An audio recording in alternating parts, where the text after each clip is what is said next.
Здравейте, аз съм Ванеса и това е поредният клип за личностно развитие. Моята теория или моята философия, това, което съм научила от живота, го предавам в YouTube. Реших да го направя в YouTube, а не да го правя на книга, защото ще стигне до повече хора. И по принцип хората повече оценяват, когато платят нещо или по-скоро са задължени, примерно ако платят на някой курс или нещо такова, да го прочитат, защото са дали пари. Но според мен добрият ученик или човекът, който най-много може да се научи, е този, който има желание. Така че ако имате желание да гледате клипчета, и ги харесвате моите клипчета, ще ги гледате и без да давате пари и може би нещо ще научите. Взимайте си своето, дори да не ме харесвате, най-вероятно може да научите нещо от мен. Не е задължително всеки човек, нали, да ни е симпатичен.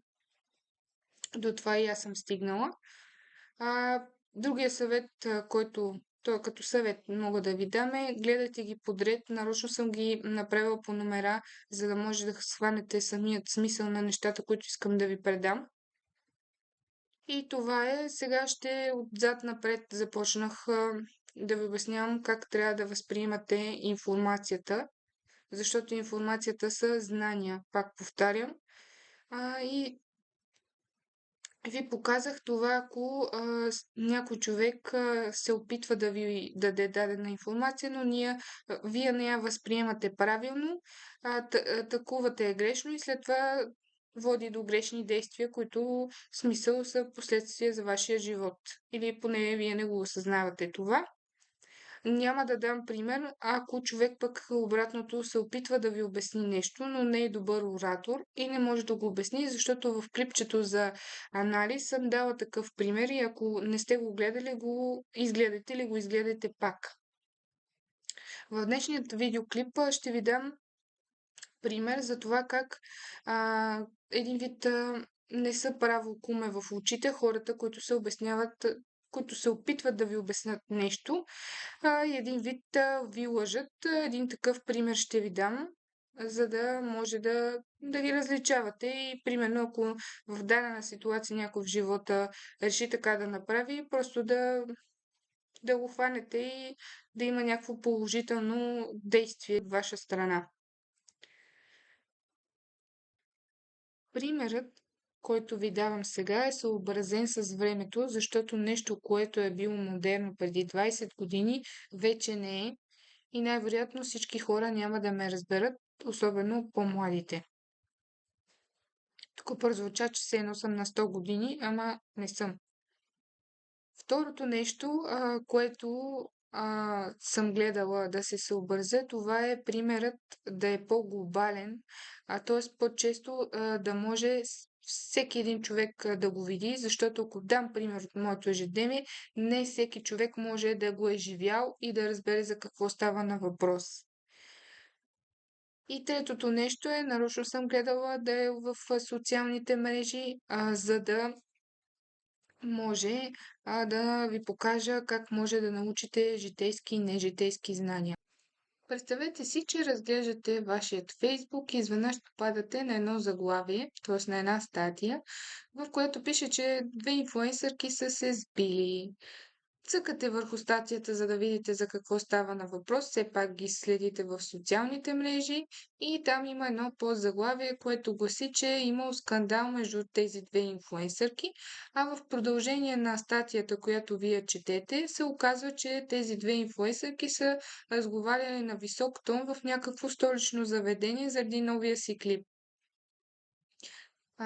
Тук искам да ви накарам да мислите и във всички мои клипове това е моята цел, да ви накарам да мислите и ако включите вашата логика, ще се досетите, че в заведенията има висока музика и най-вероятно за това, примерно, те не са се чували и са си говорили на висок тон. Както казва баща ми, чети под редовете или друг синоним на това изречение, казват ви какво да мислите, а не как да мислите. Ако погледнем това произведение, също като картина, винаги знаете, че се казва какво мисли автора или какво мисли художника за своята картина, като е искал да нарисува или напише. В дадено произведение или картина винаги може да има дадено нещо, но неговата голяма цел, която да ви накара да мислите, е друга. Тоест, а, ако погледнем тази жълта новина един вид, която съм си измислила, авторът тук иска да ме накара, че един вид са му платили, за да той да ги рекламира, и той е измислил тази, примерно, фалшива новина с цел да ви накара да мислите за тях, за да те да станат, да си поддържат популярността. Защо го правят? Защото в тези среди, по принцип, всеки един човек е продукт. И особено в средите, където хората са по-известни, те трябва да поддържат своята популярност, за да може компаниите да ги търсят и да са им рекламни лица. Един вид, ако това има основния доход, те трябва да са известни, за да могат да изкарват пари. Лошото е обаче по какъв начин се рекламираш, и според мен няма нищо лошо да си известен, но примерно е такива жълти новини, които са фалшиви, и някакви скандали, които се създава с цел да се правят неинтересни и да поддържат своята популярност, според мен не е окей. Иначе няма проблем, нали, смисъл да се рекламират или да участват в дадени предавания. Защото ако, примерно, давам пример с дадена вафа, ако един път тя се рекламира и след 2 години ви питам: абе, сещаш ли се за тая вафа? Най-вероятно няма да се сетиш, примерно, с какво е рекламирана, кога е рекламирана, дори може да не се сетиш името и само ще знаеш, че си чувал за нея някъде. Затова те трябва редовно да се появяват някъде, и ако не се появяват, другия случай е да пишат такива жълти, един вид новини, които не са истина. Затова трябва да се проверява много източника и да не се вярва на такива неща. Този пример е за да ви покажа, че и в живота има такива хора, може и да са компании, смисъл, които не са право кума в очите и могат да ви накарат да мислите за дадено нещо, но целта да е друга, която искат да ви накарат да правите. Примерно, един художник нарисува една картина, на която има планина и велосипедисти. Вие, като обичате природата, ще си кажете: о, колко е хубаво, аз ще започна, примерно, да карам и аз колело в планината. Целта, примерно, на художника е да ви накара повече да спортувате. Примерно казвам. Точно това искам да ви покажа, че винаги, пак казвам, целта на хората може това, което ви казват, просто да ви ориентират на къде да мислите, а не как трябва да мислите.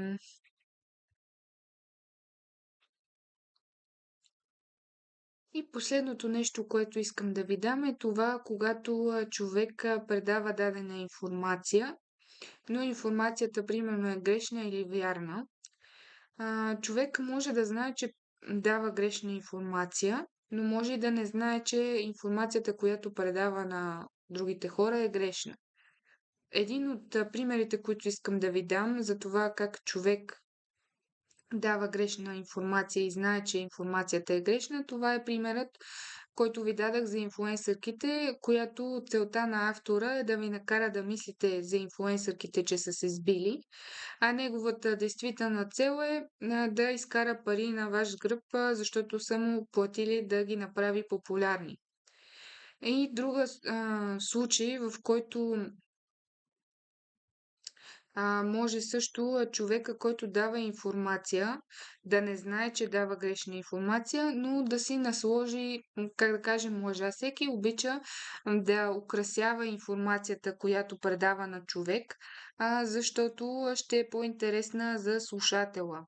Примерно, ваш приятел идва и казва, че инфлуенсърките, които по принцип ги следите, вече са стигнали до болница от бой, и вие го слушате, нали, защото така доста хубаво е разкрасил нещата, които е чул, и един вид от мухата става слон, счупен телефон, както се казва.